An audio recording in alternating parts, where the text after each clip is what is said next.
Assalamualaikum warahmatullahi wabarakatuh. Hai everyone, perkenalkan kami dari kelompok 1 mata kuliah Psikologi Pendidikan kelas 3 PAIG yang diampu oleh Ibu Ma'fiatun Insiah yang beranggotakan Ataka Amrin Rosyid, Hasna Naura Fatihah, Linda Ramadhani, Okti Nur Awalia Mukaromah, Prasetyo Adi Widodo. Di video kali ini, kita akan membahas mengenai sejarah psikologi pendidikan. Yuk, simak penjelasan selengkapnya. Oke, masuk ke pembahasan yang pertama, yaitu pengertian psikologi secara umum. Apa itu psikologi? Psikologi adalah ilmu yang mempelajari tingkah laku organisme yang hidup, terutama tingkah laku manusia. Psikologi ini berasal dari bahasa Yunani, yaitu psike, yang artinya jiwa, dan logos yang artinya ilmu pengetahuan. Secara etimologi, psikologi artinya ilmu yang mempelajari tentang jiwa, baik mengenai macam-macam gejalanya, prosesnya, maupun latar belakangnya. Namun, para ahli berbeda pendapat tentang arti psikologi itu sendiri. Ada yang berpendapat bahwa psikologi adalah ilmu jiwa, ada pula yang berpendapat bahwa psikologi adalah ilmu tentang tingkah laku atau perilaku manusia. Tapi dapat diambil kesimpulan secara keseluruhan bahwa psikologi adalah ilmu terapan yang mempelajari perilaku manusia dan fungsi mental ilmiah.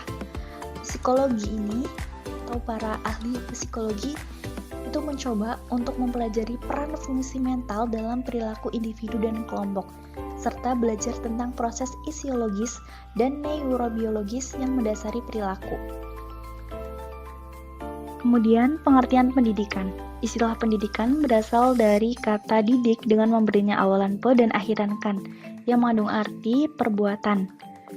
Istilah pendidikan ini awalnya berasal dari bahasa Yunani, yaitu pedagogi yang berarti bimbingan yang diberikan kepada anak. Istilah ini kemudian diterjemahkan ke dalam bahasa Inggris, yaitu education, yang berarti pengembangan atau bimbingan. Dalam pengertian yang agak luas, pendidikan dapat diartikan sebagai sebuah proses dengan metode-metode tertentu sehingga orang memperoleh pengetahuan, pemahaman, dan cara bertingkah laku yang sesuai dengan kebutuhan. Nah, dalam pengertian yang luas dapat diambil kesimpulan bahwa pendidikan ialah seluruh tahapan pengembangan, kemampuan-kemampuan, dan perilaku-perilaku manusia, juga proses penggunaan hampir seluruh pengalaman kehidupan. Selanjutnya, pengertian psikologi pendidikan. Psikologi pendidikan adalah cabang dari ilmu psikologi yang mengkhususkan diri pada cara memahami pengajaran dan pembelajaran dalam lingkungan pendidikan. Psikologi pendidikan adalah ilmu yang mempelajari bagaimana manusia belajar dalam pendidikan pengaturan, efektivitas intervensi pendidikan, psikologi pengajaran, dan psikologi sosial dari sekolah sebagai organisasi. Selanjutnya ada sejarah singkat psikologi pendidikan.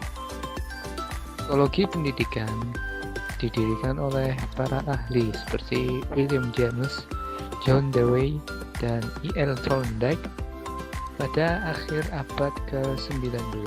William James meluncurkan Principles of Psychology dan berbicara kepada para guru menyoroti penerapan psikologi dalam pendidikan anak.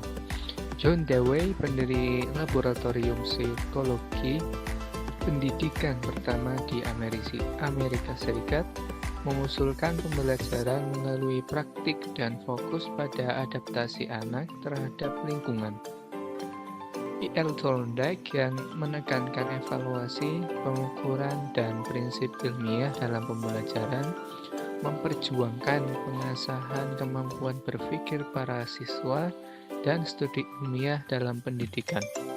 Para perintis ini menjadi terkenal dalam sejarah psikologi pendidikan, memberikan kontribusi penting untuk perkembangan di bidang tersebut. Psikologi pendidikan berkembang pesat menurut Galton, Stanley Hill, dan Ebbinghaus. Mereka fokus pada perilaku genetik, ingatan manusia, dan psikologi fungsional. Psikologi pendidikan berkembang di abad ke-20 melalui teori pembelajaran conditional classic, trial dan error, reinforcement, dan belajar kognitif. Materi yang selanjutnya yaitu tentang sejarah psikologi menurut Budiartono. Tahapan edukatif yang mencakup lingkup pendidikan formal yang diimplementasikan kepada seorang siswa ketika dalam masa belajar di sekolah, mencakup beberapa dimensi, diantaranya yang pertama, siswa mencakup aspek seperti karakter tumbuh kembang anak, karakter individual, perkembangan karakter, dan keadaan mental. Yang kedua, kegiatan pembelajaran mencakup beberapa aspek seperti psikologi belajar, motivasi belajar, dampak belajar, temuan tentang problem dalam belajar. Yang ketiga, penilaian terkait hasil belajar, implementasi metode statistik pada studi, serta aktualisasi studi dalam permasalahan pendidikan. Yang keempat, kepemimpinan dan perencanaan pendidikan merupakan pimpinan dalam memperjuangkan pengembangan mutu pendidikan. Dan materi yang terakhir yakni manfaat dari mempelajari sejarah psikologi.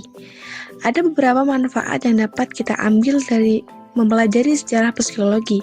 Yang pertama, mempelajari psikologi dapat memperkaya perspektif dalam memahami suatu masalah. Yang kedua, mempelajari sejarah akan memperdalam pemahaman kita mengenai psikologi. 3.